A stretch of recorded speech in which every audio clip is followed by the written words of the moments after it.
வணக்கம் நண்பர்களே, நான் Manikandan. This is Mani's travels with hope. இது மாதிரி தொடர்ந்து பல வீடியோக்கள் வரப்போகுது. அதுக்கு நீங்கள் செய்ய வேண்டியது எல்லாம் நம்ம சேனலில் சப்ஸ்கிரைப் பண்ணி ஆதரவு கொடுக்க வேண்டியது மட்டும்தான். இன்றைக்கி இந்த வீடியோவில் ஒரு முக்கியமான தகவலை பற்றி பார்க்க போகிறோம். இப்போது பெங்களூர்லேருந்து காரைக்கால் வரைக்கும் போகக்கூடிய பயணிகள் ரயிலை பற்றி உங்களுக்கு தெரியும்.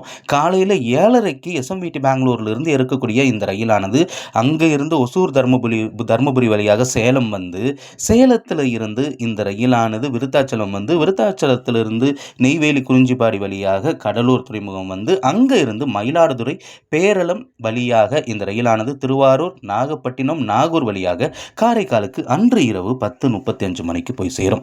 கிட்டத்தட்ட 15 மணி நேரம் இந்த ரயில் பயணிக்கிறது. ஆனால் கிலோமீட்டர்னு பார்த்தோம்னா 520 கிலோமீட்டர் தான்.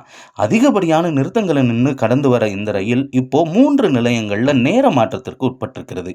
ஏன் இந்த நேர மாற்றம் அப்படின்னா, இப்போ பேரளம் காரைக்கால் ரயில் பாதை ஓப்பன் ஆயிருச்சு. அதனால நிறைய ரயில்கள் திருவாரூர் வந்து அங்கிருந்து நாகப்பட்டினம் போகிறத குறைச்சிருச்சு.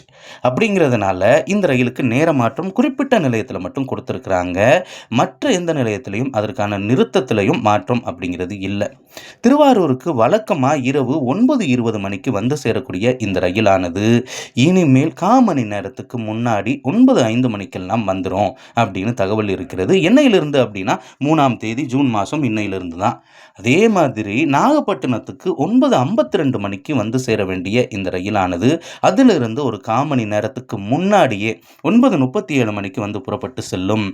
நாகூருக்கு 10:08 மணிக்கு வர வேண்டிய இந்த ரயிலானது 9:53 மணிக்கு வந்து செல்லும் அப்படின்னு அறிவிப்பு இருக்கிறது. ஆனால் காரைக்காலில் போய் சேரக்கூடியதில் எந்த ஒரு மாற்றமுமே கிடையாது. ஏன்னா இதுவரைக்கும் வேளாங்கண்ணி வரைக்கும் இயங்கி கொண்டிருந்த திருச்சி வேளாங்கண்ணி ரயில் இப்போ காரைக்காலுக்கு போகிறதுனால 2 ரயில்களும் கிட்டத்தட்ட ஒரே நேரத்தில் தான் கடக்க வேண்டிய ஒரு நிலை அப்படிங்கிறது இருக்கிறதுனால இந்த ட்ரெயின் அட்வான்ஸாக வந்தாலும் கூட காரைக்காலுக்கு போய் சேரக்கூடிய நேரத்தில் எந்த ஒரு மாற்றமுமே இல்லை. இந்த நிலையங்கள், அதாவது திருவாரூர், நாகப்பட்டினம், நாகூர், இந்த நிலையங்களுக்கு போகிறவங்களுக்காக இந்த தகவல் மணி நேரத்துக்கு முன்னாடியே நம்ம ஊர் போய் சேர்ந்துட போகிறோம். ஆனால் இந்த ட்ரெயினில் பயணிக்க பொறுமை தான் வேணும். இந்த வீடியோவில் நான் கொடுத்த தகவல்கள் உங்களுக்கு போதுமானதாகவும் அதே நேரத்தில் பயனுள்ளதாகவும் இருந்திருக்கும் அப்படிங்கிற நம்பிக்கை நிச்சயமாக எனக்கு இருக்கிறது. இந்த தகவல்கள் நம்முடைய நண்பர்களையும் சென்று சேர இந்த வீடியோவை ஷேர் பண்ணுங்கள். அடுத்த ஒரு வீடியோவில் பார்ப்போம். அது வரைக்கும் நன்றி.